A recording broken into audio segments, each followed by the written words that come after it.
imico 5 udakeneye kuba wababarira umuntu mukundana cyangwa se umuntu muri mu rukundo. Nusanga umuntu muri mu rukundo afite ino myitwarire cyangwa se ugasanga yagize ino myitwarire utabizi, ntabwo iyi myitwarire ibabarirwa.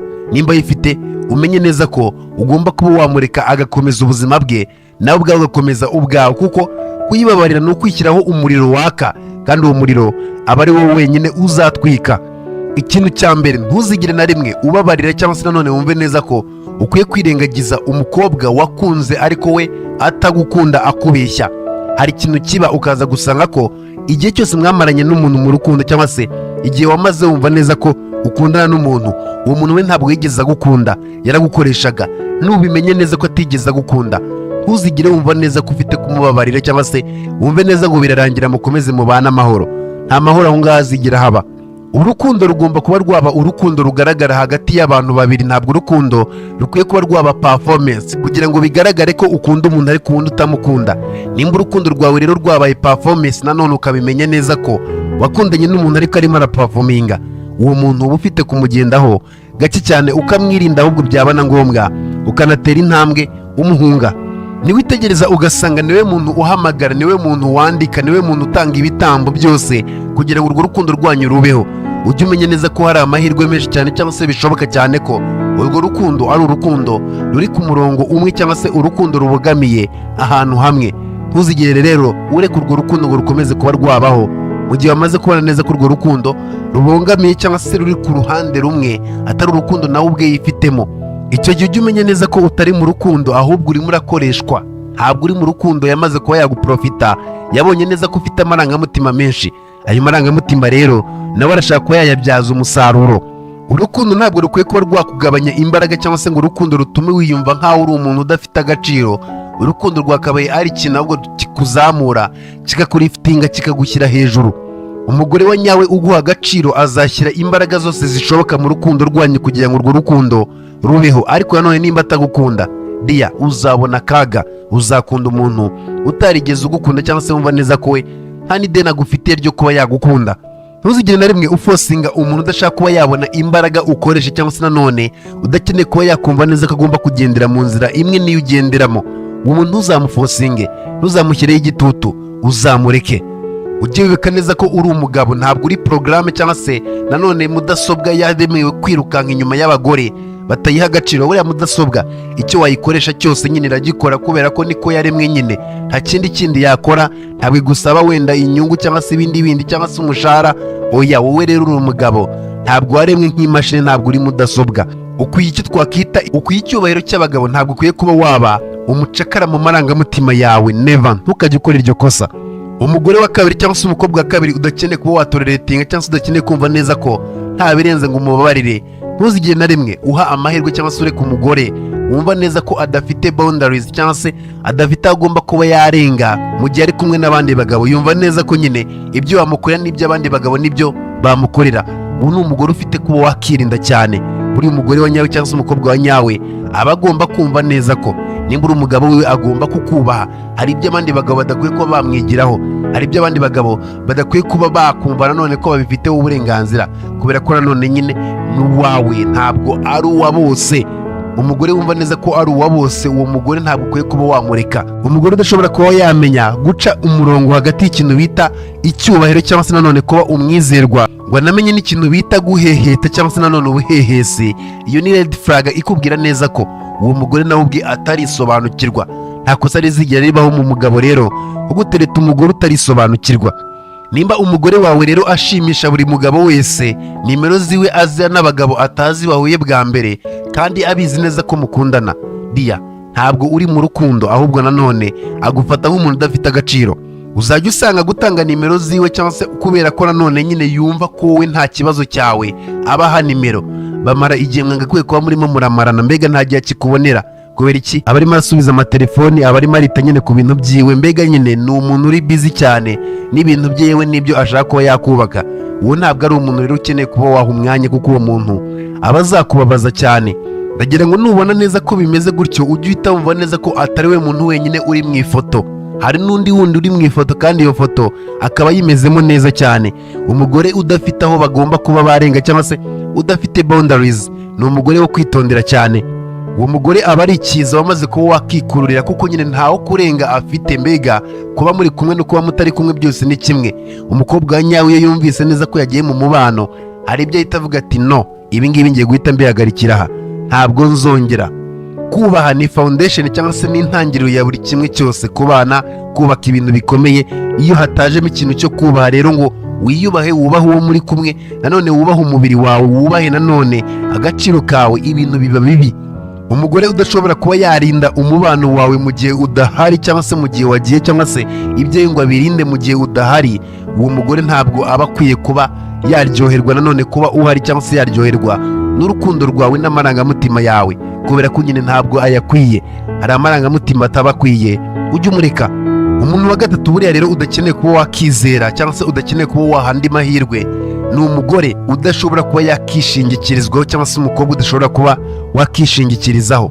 Buriya umugabo wese ahava akagera kugira ngo akore ibintu binini bigari, bimusaba kuba afite umugore byibuze umuha amahoro, wa mugore uha agaciro struggle zawe, wa mugore uha agaciro nanone ibyo urimo uranyuramo, akavuga ati uno musirimu arimo aranyura mu ibi bintu, rero kuba arimo aranyura mu ibi bintu ngomba kubyumva nkanabyubaha, yewe nkanabiha agaciro. Umugore wawe cyangwa se umukobwa wawe nimba ibyo bintu atabyifitemo, umenye neza ko uzarira cyane ukanahogora. Ujye witondera buriya umukobwa urinda telefoni ye cyane kuruta ikindi icyo ari cyo cyose ashobora kuba yarinda. Mbega yumva neza ko amabanga ari muri telefoni yiwe ari amabanga akomeye cyane. Iyo telefoni rero aba adashaka kuri buze kuba wabonamo, ni uko aba azi neza ko iyo telefoni ibitse byinshi cyane. Buriya umwizerwa ntabwo azagira ikibazo cya telefone, kubera ko ntacyo yishinja nyine gishobora kuba cyamusenya kiva mu iyo telefone. Ariko mu gihe yumva neza ko narangara gatoya biri buze kuba byamubana bibi, telefoni yazayigundira, ahubwo icyo kikurenge. Nubona ari umugore cyangwa se umukobwa wirinda cyangwa se usimbuka ikintu bita kuba yafata responsibility z'ibintu byiwe cyangwa se z'ibyo yakoze, uwo nguwo ntabwo aba ari umuntu uba ukwiye kuba wakomeza gushyira iruhande rwawe. Ujye uhita wirukanka cyane uvaho. Ntabwo wabana cyangwa se ntabwo wakubakana umuntu udafite ikintu bita icyizere cyuzuye. Uwo ni umugore rero iyo ukomeje kuba wamugumiza mu buzima bwawe, atuma cyangwa se agusiga wumva neza ko nawe wikekeranyaho, ugahita wibaza ati ese njyewe ndi umuntu nyabaki, kubera iki bimeze gutya, kubera iki bigenda gutya. Ugasanga ufite ibibazo byinshi cyane mu mutwe wawe.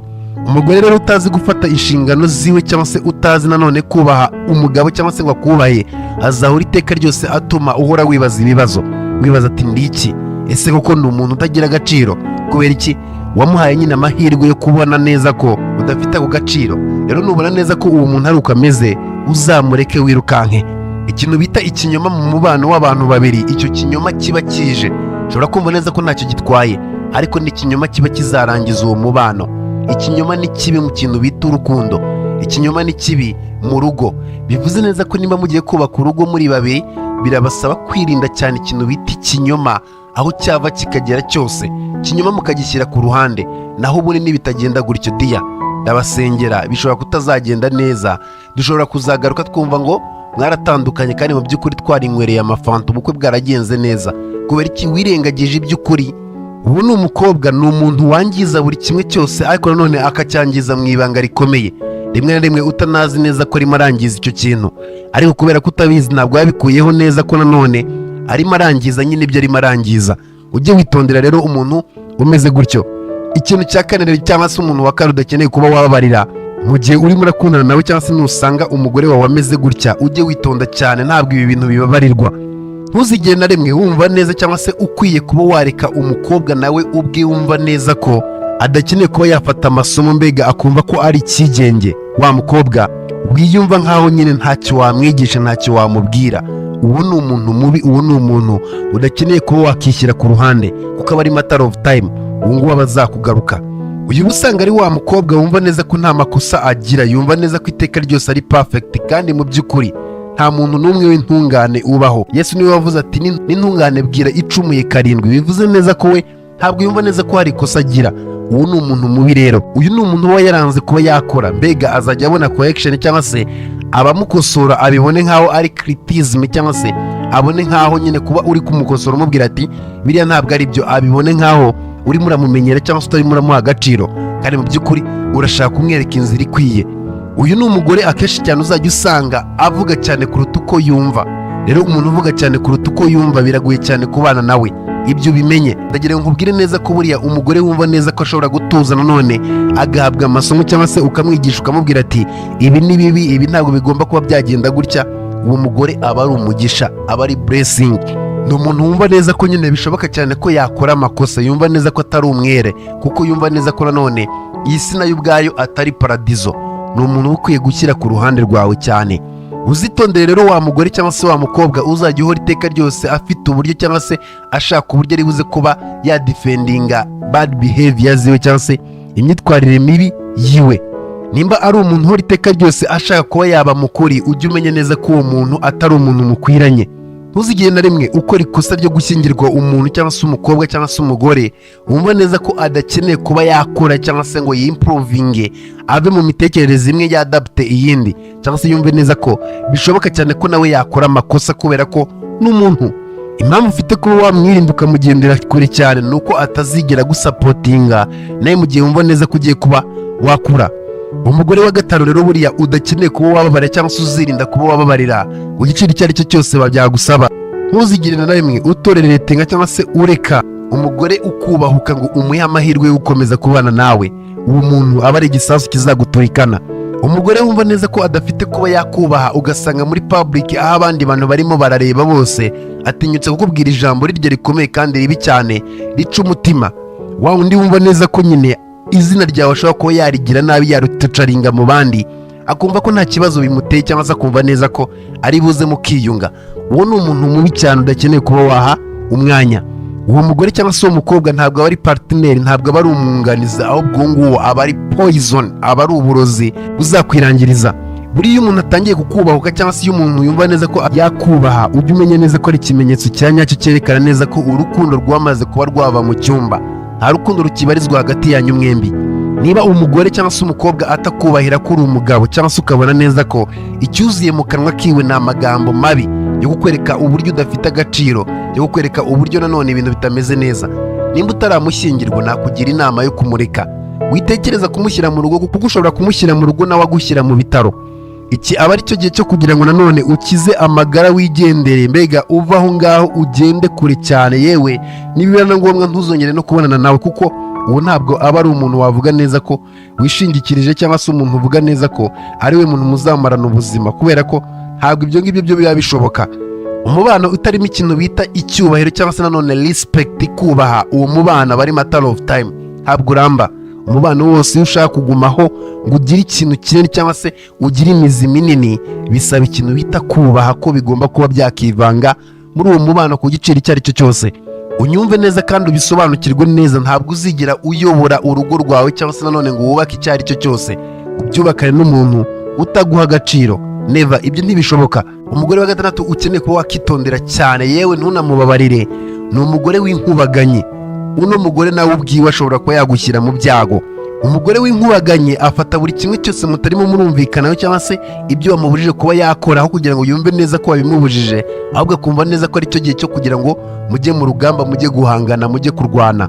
Uyu ni wa muntu uko yaba ari mu makosa kose, ibibi byose yaba yakoze, ntabwo azigera yemera neza ko yakoze ibyo bibi, ahubwo azajya ahora iteka ryose akwendereza.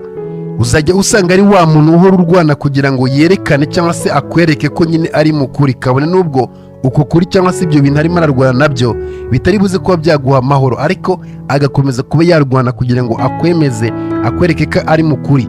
Ariko se mu by'ukuri nuko ari mukuri, ahubwo nuko ashaka kuba yakumva ko ari mukuri. Rero umuntu wumva neza ko ari mukuri, uwo ni umuntu rimwe na rimwe uba utanari mukuri. Ahubwo umugore w'inkubaganye hari igihe babyitiranya no ari umuntu uri macuwa cyangwa se umuntu ukuze mu mutwe, ariko mu by'ukuri ntabwo ari cyo gisobanuro, ahubwo bisobanuye neza ko uri umwana, mbega ntabwo uramenya icyiza n'ikibi, ntabwo uramenya kwifatira imyanzuro, niyo mpamvu uri inkubaganye.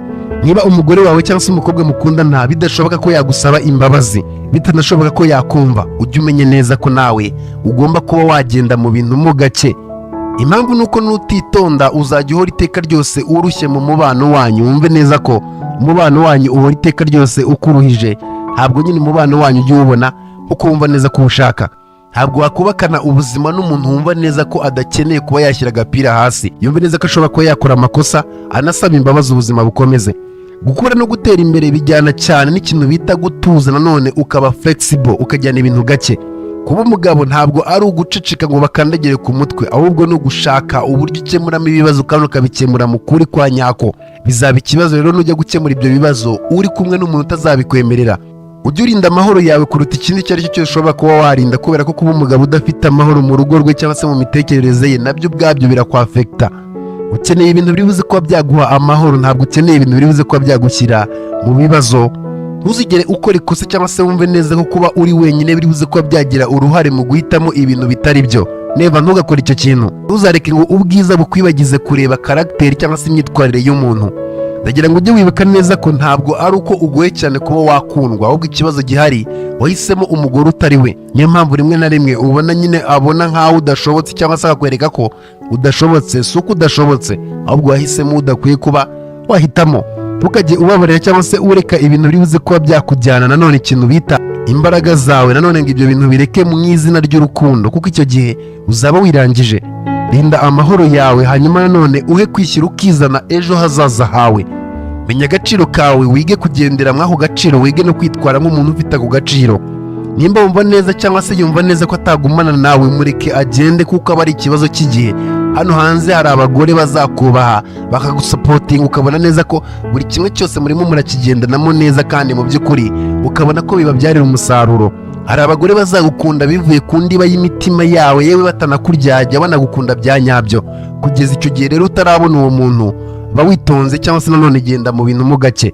Ba umuntu ukomeye cyangwa se umuntu ufite umutima ukomeye wo kuvuga ngo nkwiye byiza cyane birenze ibi ngibi ndimo ndabona. Niba utarakaza subscribe ku muyoboro wacu wa YouTube, birashoboka cyane ko utazongera kuba watubona.